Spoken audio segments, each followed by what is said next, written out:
की कोशिश, ये बताने की कोशिश कि आजम खां के साथ गलत हो रहा है। आस्था करूंगी उससे पहले एक छोटा सा रिएक्शन पीयूष भारद्वाज से ले लूंगी। पीयूष जी, यहां पर सजा का ऐलान होता है, उसके बाद क्या क्या रास्ते रह जाएंगे आजम खां के सामने?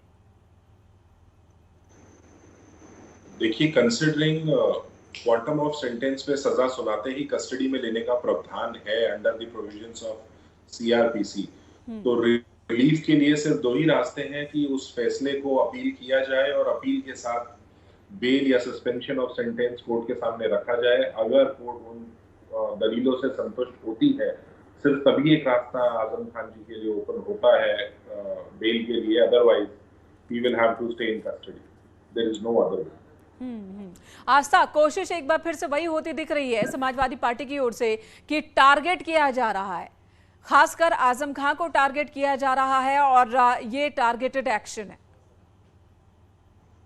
वोट बैंक पर होगा, इसका क्या मैसेज राजनीतिक गलियारों में जाएगा वो एक तरफ, लेकिन दूसरी तरफ ये नहीं भूलना चाहिए कि ये सब कुछ कोर्ट के माध्यम से हो रहा है। एक मुकदमा कोर्ट में चला, आजम खान ने एक स्पीच दी जो पूरी तरीके से ऑन रिकॉर्ड है, उन पर एक एफआईआर दर्ज होती है, मामला कोर्ट में पहुंचता है, सुनवाई उसकी चलती है और आज कोर्ट ने उनको 3 धाराओं के तहत जो है वो दोषी करार दिया है। अब सजा का इंतजार हो रहा है। ऐसे में सियासी बयानबाजी कितना असर दिखाएगी ये नहीं भूलना चाहिए कि ये कोर्ट ने कहा है और कोर्ट का फैसला जो होता है वो अंतिम फैसला होता है। उसके आगे संवैधानिक अधिकार है कि वो हाई कोर्ट में जाना चाहते हैं, उसको सुप्रीम कोर्ट तक ले जाना चाहते हैं, लेकिन ये कोर्ट ने कहा है। और वो तीनों महत्वपूर्ण धाराएं मैं दोहरा देती हूँ। आईपीसी की धारा 153A के तहत आजम खान को दोषी करार दिया गया है, जो कि धर्म, भाषा, नस्ल के आधार पर लोगों के बीच में नफरत फैलाने की कोशिश करते हैं। यानी उस दिन जो स्पीच या भाषण आजम खान ने दिया उस सब में ये सब पाया गया, ऐसा कोर्ट ने माना है। दूसरी आईपीसी की धारा 505 के तहत वो दोषी करार दिए गए हैं। कोई भी वर्ग या समुदाय के विरुद्ध अपराध करने के लिए लोगों को भड़काना, जिस तरह वो मन से भाषण दे रहे थे, मुस्लिम समुदाय को लगातार ये बताने की कोशिश कर रहे थे कि ये जो स्थिति है वो एक ऐलान जंग की तरह है, आप आइए, आप वोट दीजिए, बस आपके पास ये आखिरी मौका है, तो कहीं ना कहीं लोगों के बीच में भड़काना और उससे दंगे हो सकते थे, इसको कोर्ट ने माना है।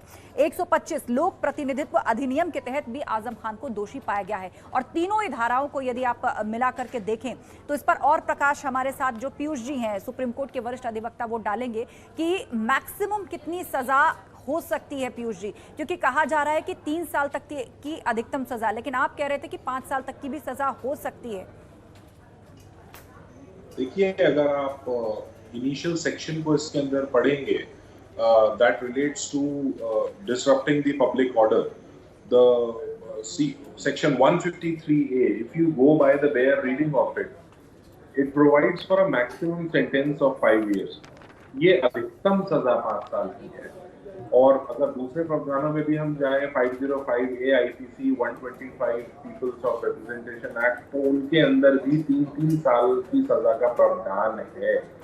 सेंटेंसेस जो है वो कॉन्करेंट भी रन कर सकते हैं कि अगर उन्हें अलग अलग धाराओं में सजा होती है तो वो अलग अलग सजाएं एक साथ चलेंगी, कंसोलिडेट हो जाएंगी।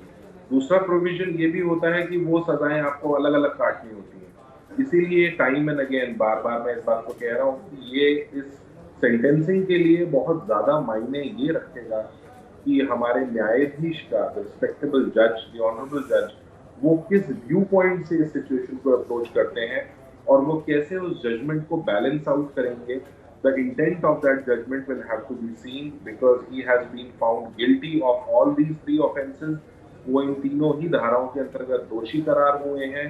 अब सिर्फ फैसला इतने लिमिटेड एस्पेक्ट पे है कि सजा कितनी, कब और कैसे होनी चाहिए, तो वो कहीं ना कहीं न्यायालय इसी बात पे इस आउटकम पे पहुंचने के लिए दोनों पक्षों के वकीलों की जिरह को कंसिडर करेंगे और उनको एक बैलेंसिंग एक्ट के अंदर इस फैसले को पास करेंगे। पीयूष जी, एक और छोटा सा सवाल मेरा है जी, आपने बहुत विस्तार से और बहुत क्लैरिटी से समझाया। एक और मेरा छोटा सा सवाल है कि दोषी करार दे दिए गए और अब सजा का ऐलान होना है, उसका इंतजार हो रहा है, तो क्या इस बीच में सजा क्या हो, उस पर जिरह भी होगी?